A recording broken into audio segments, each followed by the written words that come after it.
બાલાસિનોર ખાતે આજે અમદાવાદ ઇન્દોર હાઈવે ચક્કાજામનો કાર્યક્રમ રાખેલ છે।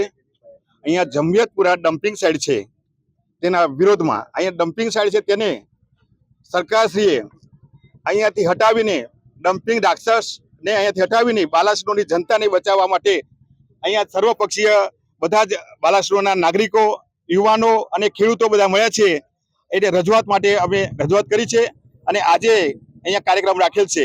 બાલાસિનોર નગરને પણ આનું જે અસર થવાની છે આવનાર સમયમાં, તો અહીંયા લોકોને પરિસ્થિતિ ગંભીર રોગચાળો ફાટી નીકળે એવી દહેશત છે અને અહીંયા આજુબાજુ ગામના વિસ્તારના જે ખેડૂતો છે અને મકાન મિલકત છોડીને બહાર જવાનો વારો આવશે એવી પરિસ્થિતિ સર્જાશે।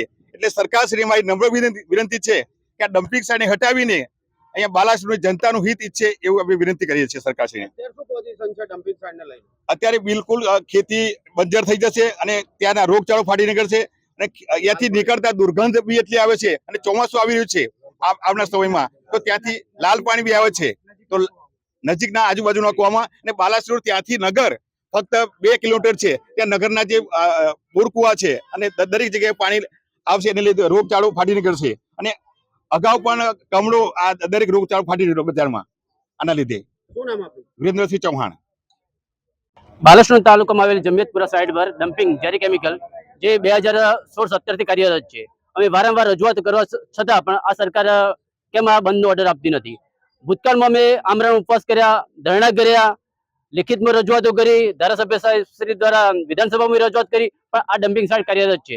અમે તારીખ 17 તારીખે અલ્ટિમેટમ આપેલું કે તારીખ 1 સાથે ચક્કાજામ કરશું। આજે અમે બાલાસિનોરના યુવાનો, તાલુકા સભ્યો, ડેલિગેટો, સરપંચો, તમામ પક્ષના કાર્યકરો ચક્કાજામ કરવા માટે તૈયાર છીએ અને ચક્કાજામ કરીને જ રહેવાના છીએ જો સુધી આ ડમ્પિંગ સાઇટ બંધ નહીં થાય તો સુધી। અને ભૂતકાળમાં ગયા વર્ષે બાલાસિનોરમાં કમળો ફાટી નીકળ્યો આ ડમ્પિંગ સાઇટને કારણે। એ સમયે 17 થી 18 મૃત્યુ પામ્યા હતા। અત્યારે અનેક પ્રકારના રોગો ફાટી નીકળ્યા છે। કુવાની અંદર કેમિકલ પાણી આવી ગયું છે અને એના કારણે અનેક પ્રકારના રોગો થયા છે। અમારી એક જ માંગણી છે, જો સુધી આ ડમ્પિંગ સાઇટ કાયમી ધોરણે બંધ નહીં કરવામાં તો અમે આ રીતે આંદોલન ચાલુ રાખશું। બાલાસિનોરમાં વિસ્તારમાં આવેલી એક ડમ્પિંગ સાઇટ છે જે કેમિકલ વેસ્ટનો ડિસ્પોઝલ થાય છે, એમના વિરોધમાં લોકલ માણસો અને આગેવાનો દ્વારા આજે ઇન્દોર હાઈવે ચક્કાજામનું એલાન આપવામાં આવેલું હતું। એની તકેદારી અને કાયદા વ્યવસ્થાનું કોઈ ભંગ કે અડચણ ન થાય એ માટે પોલીસ ડિપ્લોયમેન્ટ કરેલું હતું અને તકેદારીના પગલાં લીધેલા હતા। એના અનુસંધાને આજે જિલ્લા પોલીસ અને કોઈ અમુક PSI, PI અને પોલીસ સ્ટાફ ડિપ્લોય કરેલો હતો। તો ઇન્દોર હાઈવે તો અમે પ્રિઝર્વ કરેલો હતો, ત્યાં કોઈ દેખાવ નથી થવા દીધા, પણ ઇન્ટિરિયર રોડ ઉપર 101 જેટલા માણસો આવી અને દેખાવ કરેલા હતા, પણ એમને પણ અમે રોડ ઉપરથી હટાવી અને એને ડિટેન કરેલા છે।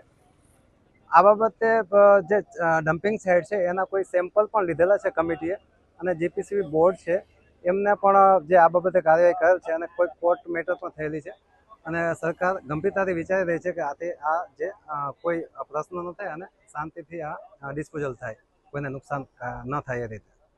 બસ એ જ।